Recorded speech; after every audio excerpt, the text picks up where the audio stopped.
Va ora in onda Auto da Fè, un mondo senza testa, una testa senza mondo, un mondo in testa. On est parti samedi dans une grosse voiture, faire tous ensemble un grand pique-nique dans la nature, en emportant des paniers, des bouteilles, des paquets et la radio. Jean-Pierre,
buongiorno a tutte le ascoltatrici, buongiorno a tutti gli ascoltatori. Abbiamo iniziato martedì 16 settembre oggi con una vetta altissima che non è solo musicale, è proprio una vetta altissima in assoluto nella storia dell'umanità, perché il 16 settembre del 1098, pensate quante centinaia di anni fa, il 16 settembre del 1098 nasceva Hildegarda di Bingen, monaca benedettina, magistra, scrittrice e, tra le altre cose, anche prima compositrice occidentale le cui opere siano rimaste. Veniva battezzata, anzi per la precisione, oggi 16 settembre del 1098 a Bermersheim, all'epoca Franconia occidentale, Sacro Romano Impero. Nel 2012 Hildegarda di Bingen è stata dichiarata dottore della Chiesa da Papa Benedetto XVI. Una donna dai numerosissimi talenti, nella sua vita fu profetessa, guaritrice, erborista, naturalista, cosmologa, gemmologa, filosofa, artista, poetessa, drammaturga e appunto musicista, ma anche linguista e consigliera politica, perché fu interpellata per consigli e per aiuto politico da personaggi molto eminenti del suo periodo, come Federico Barbarossa, Filippo di Alsazia, San Bernardo da Chiaravalle, che ci ha lasciato qui a Milano la splendida abbazia. Ascoltiamo, e abbiamo ascoltato, anzi ascolteremo ancora un altro brano, abbiamo ascoltato una sua composizione sacra, Spiritus Sanctus Vivificans, interpretata dalla soprano australiana Anna Sandström. Bene, abbiamo iniziato che meglio non si poteva per quanto riguarda la musica. Vi segnalo un'altra donna, anzi due donne interessanti, Christine Anderson e Naomi Wolf. Ne abbiamo parlato ieri. Naomi Wolf, scrittrice, a suo tempo collaboratrice di Clinton e poi di Al Gore, una vita nella sinistra americana, adesso l'hanno tacciata di essere passata dall'altra parte, ma in ogni caso delle etichette lei dice di fregarsene abbastanza, come è giusto che sia. La state vedendo qui per chi ha la condivisione sulla app di Radio Libertà oppure sui social. In ogni caso la state vedendo qui, alle prese appunto Naomi Wolf con Christine Anderson, che l'ha invitata al Parlamento europeo l'altra settimana. Se ne è parlato molto poco, ma Naomi Wolf ha presentato quelli che vengono identificati come i Pfizer Papers, cioè documenti, una massa enorme di documenti circa i vaccini Pfizer, i loro effetti, la sperimentazione, ciò che la Pfizer stessa ha raccolto. Un contenuto dirompente, perché oltre alla questione degli effetti collaterali di cui già si sapeva, c'è anche una questione molto delicata che ha a che fare con ciò che ci aveva raccontato Silvana De Mari nella trasmissione che dedicammo a questo tema, che doveva essere la prima di un ciclo, ma poi l'abbiamo finita lì. E cioè la questione dell'impatto di mRNA, i vaccini mRNA sul sistema riproduttivo femminile.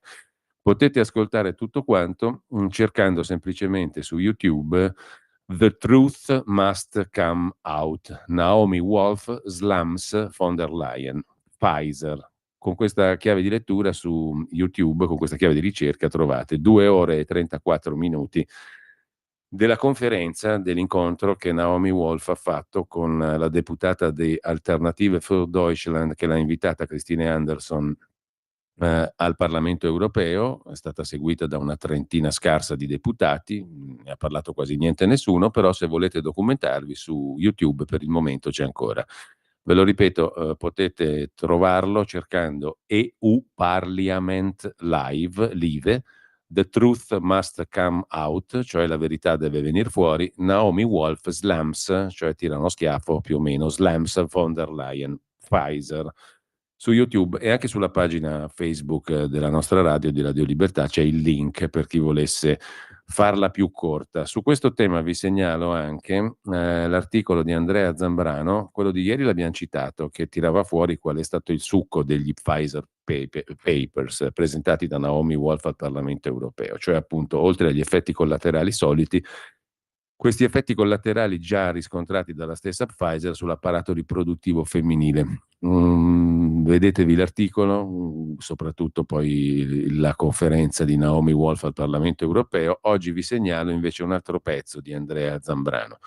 Sarà anche un tecnico, ma fa politica. A chi risponde il ministro Schillaci? Il ministro Schillaci è il ministro della salute del governo italiano, che ha rivendicato il suo primato di tecnico per sottrarre la salute al dibattito politico. È il solito gioco del tecnico prestato alla politica, scrive sulla nuova bussola quotidiana, la nuova bq.it, Andrea Zambrano, ma anche la salute è politica. E a chi risponde? Il ministro della salute. Insomma, a chi rende conto il ministro della salute Orazio Schillaci? Chi sono, per usare un termine a lui caro, i suoi stakeholders, cioè i suoi portatori di interessi? La domanda viene automatica dopo aver letto il suo colloquio, definirla intervista sarebbe generoso, con il Messaggero pubblicato sabato. Da lì si capisce che l'estate bollente del titolare del Ministero della Salute, prima col caso Nitag e poi con la sua assenza al meeting di Rimini, ha lasciato degli strascichi.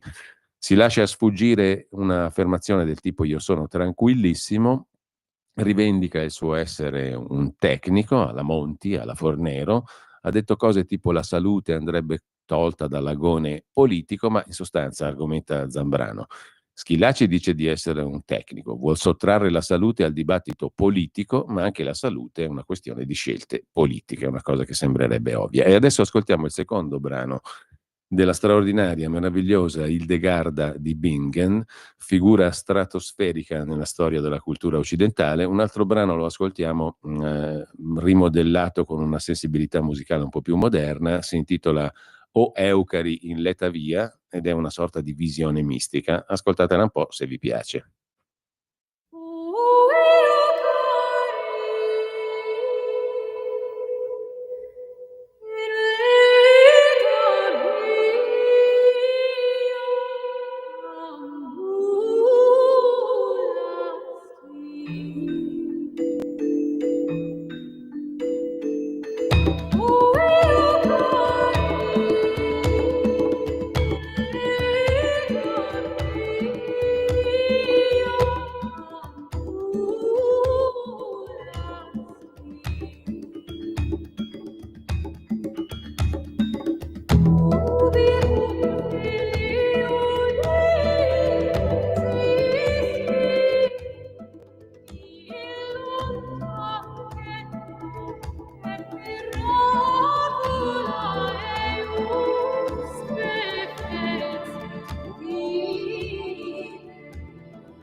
Ci congediamo da Hildegard da Bingen e andiamo ad approfondire. Vi vorrei proporre un paio di articoli dal quotidiano spagnolo El Mundo e dal suo sito online.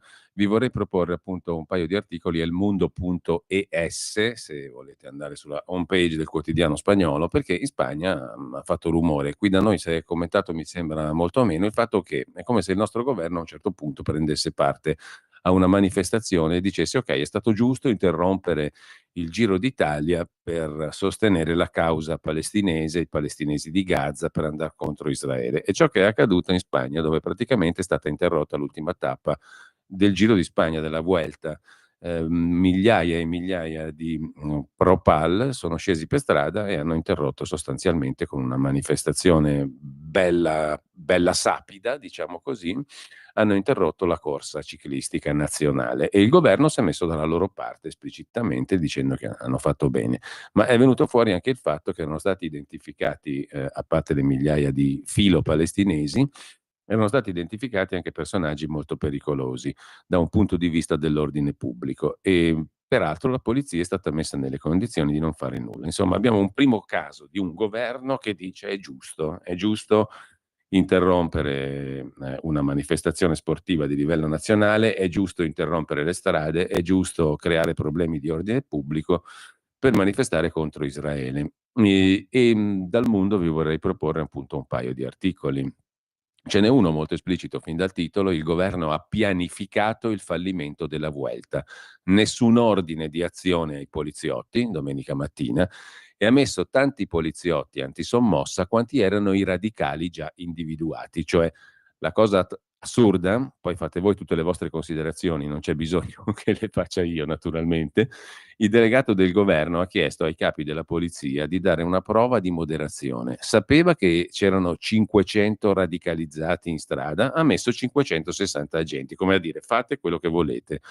E scrive Gemma Peñalosa sul Mundo, su El Mundo, appunto, l'operazione di polizia progettata dal governo per sorvegliare la tappa finale della Vuelta, del Giro di Spagna ciclistico, domenica scorsa a Madrid, è stata deliberatamente viziata, cioè il governo ha deciso deliberatamente di fare un'operazione di polizia monca, cioè di favorire i pro-Pal, i filopalestinesi e anche i radicalizzati, quelli pericolosi che c'erano per strada. Lo ha deciso deliberatamente il governo Sanchez. I disordini che hanno sospeso la tappa finale del Giro ciclistico spagnolo sono stati il culmine di un disastro che era stato pianificato, un disastro iniziato la mattina presto. La polizia antisommossa aveva ricevuto infatti l'ordine esplicito di rivelare la propria identità di poliziotti e di non intervenire.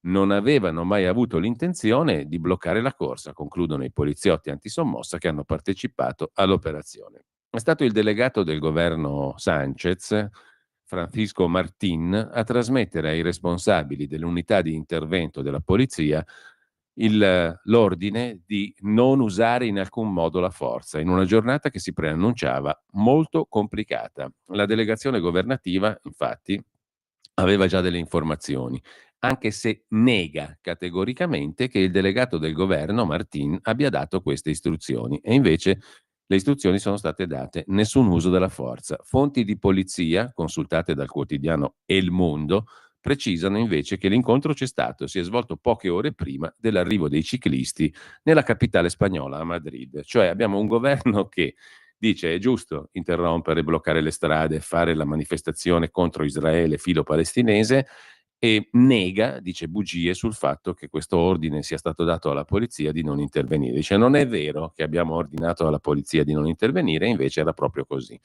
Perché la polizia e i poliziotti lo hanno raccontato al quotidiano Il Mondo. C'è stato un incontro, c'è stato detto di non intervenire. L'operazione di sicurezza era destinata al fallimento sia nella sostanza che nella forma, lo hanno sostenuto i poliziotti stessi. I comandanti delle squadre anti-sommossa avevano ricevuto informazioni preziose dai loro colleghi dell'intelligence che li avevano aiutati ad avere un quadro molto chiaro di ciò che sarebbe accaduto per strada a Madrid. Le informazioni avvertivano che 500 definiti radicali, pericolosi, sarebbero stati posizionati lungo il percorso, oltre alle altre migliaia di manifestanti. Ciò nonostante, domenica pomeriggio il Ministero dell'Interno ha schierato soltanto 560 agenti di polizia antisommossa, mobilitando soltanto le squadre di Madrid e di Valencia. Nello specifico hanno partecipato 11 gruppi della capitale, 4 dell'unità centrale di intervento e la squadra valenziana. In totale, scrive ancora Il Mondo, il Dipartimento dell'Interno guidato da Fernando Grande Marlasca ha schierato 1500 agenti della Polizia Nazionale per garantire la sicurezza del giro ciclistico della Vuelta. In seguito ai disordini e alla dimostrazione della insufficienza del numero di poliziotti, il ministro dell'Interno ha dichiarato che si trattava del maggior numero di agenti in strada dal vertice NATO di Madrid del 2022. Tuttavia, i calcoli del ministro Grande Marlasca erano in conflitto con i dati effettivi dell'evento di 3 anni fa, perché in quell'occasione, 3 anni fa, altra bugia del governo, furono mobilitati 25.000 agenti della Polizia Nazionale, cioè 16 volte di più di quelli che sono stati messi in campo a Madrid, ben sapendo in anticipo che c'erano radicalizzati filo-palestinesi e che sarebbe successo quel che sarebbe successo, cioè che avrebbero bloccato la strada. Il ministro Grande Marlasca ha difeso la risposta della polizia, l'ha definita appropriata, ma tenete presente, ha detto ancora il ministro dell'Interno del governo Sanchez, che una risposta come quella che abbiamo dato a Madrid non si verificava dalla conferenza NATO del 22. Bugia. Il ministro si è congratulato con le forze di sicurezza dello Stato, con la Polizia Nazionale, eccetera. Ma l'ordine di non intervenire non è passato inosservato presso gli agenti dell'unità intervento di polizia. I poliziotti lo hanno spiegato chiaramente al quotidiano El Mundo. L'ordine, dice uno di questi poliziotti, era di non intervenire, lasciare che le cose accadessero e osservare. Detto per inciso, voi come credete che possa essere interpretata una manifestazione di questo genere, un ordine di questo tipo da parte di un governo nazionale? Un governo nazionale che dice ai propri poliziotti lasciate fare a costoro, a questi radicalizzati islamici e a tutto ciò che e agli altri, quelli che li hanno seguiti per strada.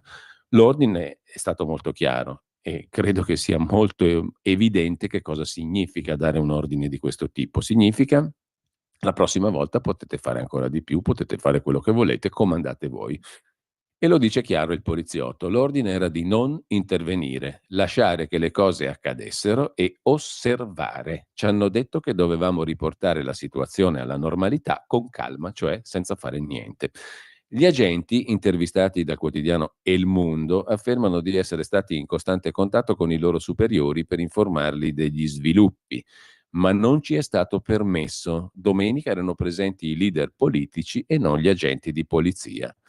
Non c'è stato alcun ordine di dare il massimo, come in altre occasioni simili, come per esempio in una normale partita di calcio ad alto rischio. I poliziotti ricordano i momenti di massima tensione e affermano che la risposta è stata carente. Quando è scoppiato tutto non c'erano ordini, era tutto un resistete, punto e basta. E, insistono i poliziotti, era impossibile contenere le persone che hanno violato il perimetro di sicurezza. La polizia antisommossa era anche equipaggiata, ma non ha potuto usare il suo equipaggiamento per reprimere le violenze dei manifestanti a causa di ordini severi. Racconta un poliziotto, portavamo gli spray, i tronchesi, le torce elettriche, ma le istruzioni che ci avevano dato erano di non usarli. E il governo ha mentito sul fatto che ha dato queste istruzioni. Dice no, non le abbiamo date. Invece i poliziotti lo raccontano esplicitamente e il quotidiano El Mondo lo documenta. Ci sono immagini che mostrano la polizia usare i manganelli, ma c'è una spiegazione. Abbiamo deciso di farlo, dice un poliziotto, a nostro rischio e pericolo, senza aspettare istruzioni. Li abbiamo eliminati quando diverse persone hanno iniziato a lanciarci oggetti e ad aggredirci. I poliziotti sottolineano anche di aver tenuto informati i loro superiori degli sviluppi. Abbiamo avvertito, stanno arrivando 40 persone, altre 10 si sono unite, questi sono aggressivi. Ciò nonostante non c'erano istruzioni, non abbiamo circondato i gruppi violenti per allontanarli dalle zone di conflitto perché non ci è stato permesso. Questo il punto, secondo quel che racconta il quotidiano El Mundo. C'è un altro articolo sul quotidiano El Mundo, elmundo.es, sindacati di polizia chiedono le dimissioni del delegato del governo a Madrid, Martín, di cui abbiamo detto prima, per non aver garantito la sicurezza durante la Vuelta ciclistica a causa di opportunismi politici. I diversi sindacati di polizia hanno chiesto appunto le dimissioni del delegato del governo. Questo in Spagna. Sono le 10.54, noi adesso facciamo un'altra piccola pausa musicale e andiamo sempre al giorno di oggi, al 16 settembre, cambiamo completamente musica. Il 16 settembre del 1903 nasceva a Philadelphia, Pennsylvania, Stati Uniti, Giuseppe detto Joe Venuti, chiaramente di origini italiane, musicista jazz, violinista, considerato il padre del violino jazz. Qui ascoltiamo After You've Gone con Eddie Lang.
Allora, abbiamo pochissimi minuti, quindi facciamo in tempo giusto a goderci qualche sprazzo di buona musica prima di salutarci. Viva la Spagna, viva l'Islam, verrebbe da dire. In ogni caso, 16 settembre 1915 nasce a Minneapolis, Minnesota, Stati Uniti, Cy Walter, pianista jazz. Lo ascoltiamo nell'overture del musical splendida OK di George Gershwin.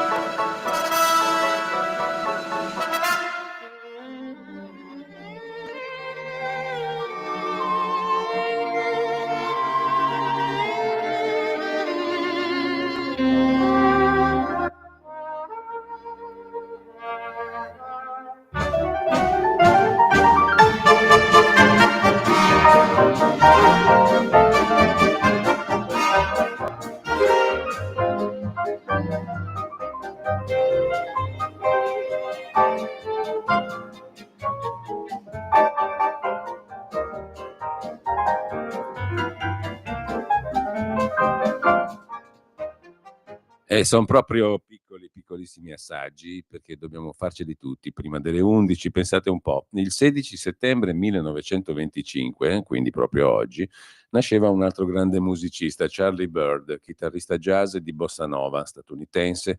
È magica la sua interpretazione di Desafinado, nasceva a Suffolk in Virginia e ascoltiamo appunto la celeberrima Desafinado.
Microfono spento, Giulio.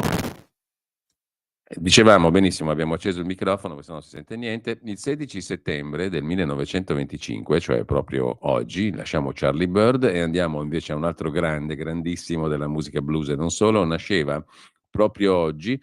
Nel 25 morirà a quasi 90 anni, nel 2015, a Itabina, Mississippi, B.B. King, chitarrista, cantante blues, considerato uno dei musicisti blues più influenti di tutti i tempi.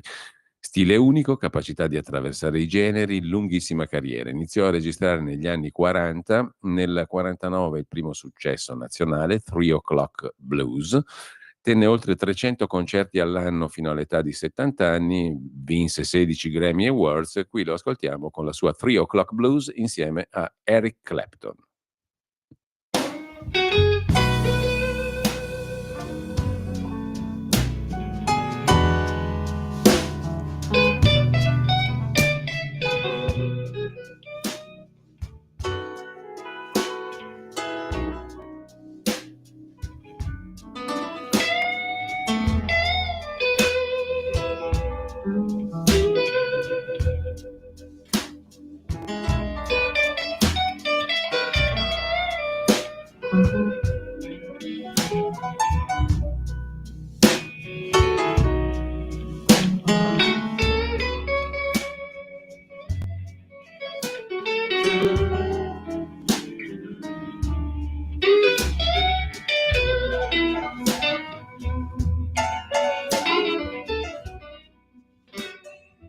Facciamo giusto in tempo a salutarci con un'altra versione di questa celeberrima 3 O'Clock Blues con il mago dell'organo Hammond, Jimmy Smith, e appunto con B.B. King che nasceva oggi. Buona giornata a tutti da Giulio Cainarca.